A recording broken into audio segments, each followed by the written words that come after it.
nyo na lang and copy nyo, copy, and i-paste na lang natin sa bago. So, assuming ito na yung ating ginawa. Okay? Assuming ito na ngayon yung ating ginawa. There. So, ngayon, gagawa na tayo ngayon. Paano natin ilalagay ito ng mga sample natin dito sa ating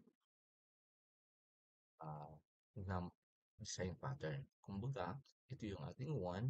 Paano natin i-reshape ngayon ang ating design into these figures. Okay? So, ito madali lang po. Para ma-reshape natin yun, let us start with this one. Lakihan nyo lang ang window, zoom in nyo lang para lumaki ang window nito. So, gagamitin natin nga ngayon ang itong free form shape para mag-create ng shape na katulad nito. So, start ka dito sa corner and i-click mo papunta dun sa corner. Click to this corner. Walang problema dun kasi straight lines lang itong dalawang side ng triangle. The other side is curved. Kaya ang gagawin mo na lang, i-click mo na lang pababa dito. Sundan mo lang ang curve. Then, as you move the cursor, i-click mo lang. Click nyo lang.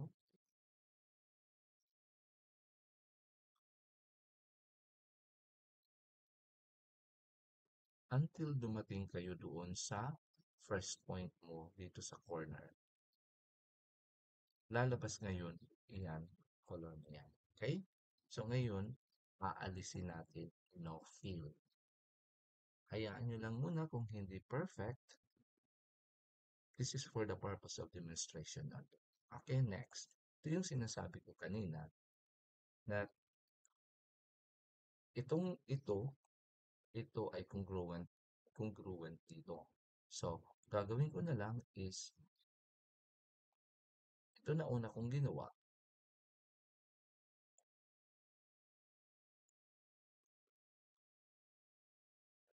I-duplicate ko na lang and so, duplicate ko to and punta ko sa shape format, i-flip ko siya and dalhin ko na lang siya doon.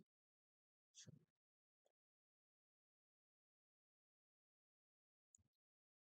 i-fit ko rin ulit siya. Kasi parehas lang naman. So, no need to create another shape na katulad nun. Kasi parehas lang congruent lang nitong dalawa. Okay? Next. So, itong dalawa naman, isang best lang natin gagawin kasi congruent naman sila. Okay. So, the same. Punta lang kayo sa shape, then select freeform. And from corner, going to one, next corner, dito, and dahan-dahan lang.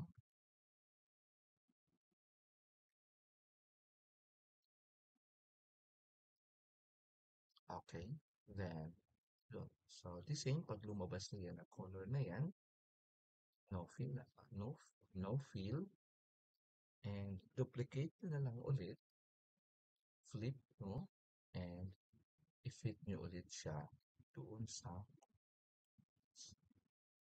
next side. Kasi parehas lang naman sila. Okay? So, assuming tapos na natin yan, lahat. So, right after kung natapos na natin,